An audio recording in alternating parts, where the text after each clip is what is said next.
menjelaskan bahwa Pak Jokowi masih di dalam kekuasaan yang sangat luar biasa.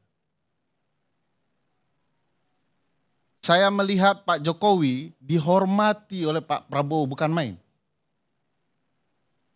Itu satu sisi yang perlu kita lihat. Nanti kita akan bahas betapa sisi-sisi lainnya mungkin juga bisa banyak.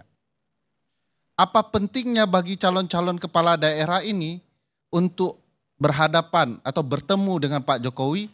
Mungkin Pak Jokowi termasuk yang ahli kalau bicara strategi politik karena dia memenangkan Pak Prabowo juga. Bahkan dugaan kami banyak faktor kecurangan di dalamnya. Masih melibatkan aparat ya, dan segala macamnya.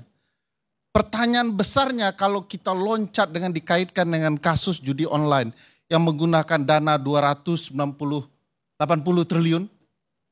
280 triliun bukan main. Apakah dana-dana judi yang kemudian melibatkan banyak pihak itu juga melibatkan orang-orang dalam dunia politik?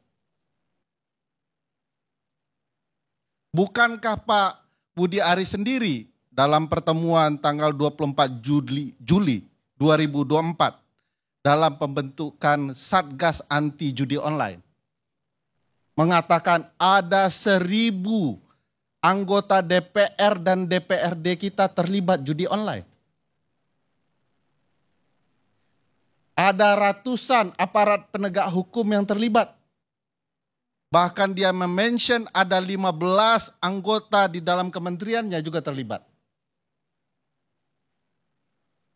Lalu sekarang yang terlibat yang diumumkan oleh kepolisian adalah orang-orang dekat dari Budi Ari berdasarkan keterangan penjelasan Mas Islah. Dalam catatan kejahatan terutama judi karena berkaitan dengan sumber-sumber kejahatan lain, biasanya ketika kekuasaan baru muncul ada upaya memindahkan kekuasaan pengelolaan judi online dari kuasa lama ke kekuasaan yang baru. Apakah pertemuan-pertemuan orang-orang penting di tengah Republik ini juga bicara soal itu? Ini sudah saatnya kami yang mengelola, Anda mundur, step back, ya, karena kami juga butuh dana 280 triliun, atau dana ini bahkan sudah terlibat dalam kasus-kasus pemilu sebelumnya. Kita ingat kisah Al Capone ya, bagaimana dia bisa dihentikan, bukan kemudian upaya penegakan hukum, tapi memiskinkan bisnisnya. Bayangkan kalau judi online-nya ada, tapi uangnya tidak pernah masuk bandar. Sejak kapan penjahat lebih hebat daripada negara? Jawabannya, sejak negara terlibat menjadi penjahat. Jadi ini problematika yang sebenarnya secara konsep pemberantasan sudah ada. Tinggal mau dan sudi melakukan atau tidak. Sekarang pertanyaannya, kenapa kita seolah-olah berdrama bahwa pertemuan Menteri Komdiji dengan DPR membahas ini semua, tapi tak pernah satupun anggota legislatif yang betul-betul ditangkap. Aparat yang menyampaikannya, aparat resmi. Kenapa kampung TikTok yang ditangkap? Hanya mencatut promosi judi online. Apakah hukum kita sampai sebegitunya? Begitu orang kecil cepat ditangkapnya, begitu orang besar, kita semua berpura-pura seolah-olah tidak terjadi kejahatan. Saya meyakini kalau kemudian ini ada pembiaran-pembiaran, memang kabinet dan pemerintahan kita memang tidak profesional. Ini cuman kabinet bagi-bagi kekuasaan. Cerita mau menangkap koruptor sampai ke Antartika itu bualan, dongeng, tengah malam yang mampu mengantarkan nyenyaknya tidur kita. Tapi tidak pernah terjadi. Saya tidak pernah bisa meyakini negara tidak bisa berbuat. Niatnya yang mungkin perlu dipertanyakan baik-baik. Nah, bagi saya judi online itu sebenarnya masalah politik hukum. Di dalam politik hukum itu ada dua konsep ya. Hukum itu bisa dibuat responsif atau bisa represif.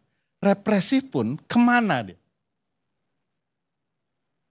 Kepada orang-orang tertentu atau seluruh paket kejahatan ini. Represif kepada kampung TikTok, bengis sekali kesannya begitu ya. Kampung TikTok yang secara bisnis sedang menguntungkan orang-orang kampung, tiba-tiba hanya nyempil promosi judi online, lalu kemudian mereka ditangkap. Sementara kemana bandar-bandar judi? Saya perlu lihat catatan kita sama-sama. Mana ada bandar judi besar yang ditangkap? Apalagi bandar judi online. Saya hendak menantang 2025, KUHP kita yang baru, memberlakukan sebuah ketentuan yang sangat penting. Universal jurisdiction di pasal 6 dan pasal 7 terhadap berbagai kejahatan transnasional. Beranikah kemudian ya, pelaku-pelaku judi online kemudian ditangkap? Atau karena para politisi juga menikmati ini, lalu kemudian dana-dananya bersilang sengkarut dengan berbagai kepentingan bisnis politik, bahkan pendanaan partai, bahkan juga bukan tidak mungkin pendanaan pemilu presiden, karena tidak ada laporan yang betul-betul real dalam pemilu kita, jangan-jangan uang judi semua. Lalu yang kita nikmati ini adalah kabinet-kabinet dari hasil pemilu yang berasal dari uang-uang haram yang bermasalah. Saya tidak menuding, tapi mari kita minta aparat membuktikan satu persatu proses secara terbuka kemana saja aliran uang yang luar biasa itu mengalir. Hanya ke bandar atau kemudian kepada pemain-pemain penting Republik ini sehingga membuat hukum tak bergigi. Jangan-jangan Prof. Henry, Bang Ade, dan semua kita yang mengajar di kampus baru menceritakan hal baik-baiknya soal dunia komunikasi politik dan hukum. Tapi lupa menceritakan betapa jeleknya hukum dan politik kita dalam berbagai ranah. Jangan-jangan apa yang kita lihat sebagai orang yang baik selama ini adalah penjahatnya. Bagaimana mungkin ada keberanian seorang pejabat mengatakan bahwa kami sudah sukses memberantas berbagai website judi online. Tapi dia sendiri lupa melihat kawan-kawannya yang terlibat. Tadi kalau berdasarkan Cak Islah cerita kehidupan orang-orang yang sedang digarap oleh teman-teman polisi ini cukup parlente. Hedon, bahkan dibaca per bulan mereka bisa dapat dana 8,5 miliar. Enak betul hidupnya. Cuman menentukan klik website mana yang boleh dan website mana yang tidak boleh.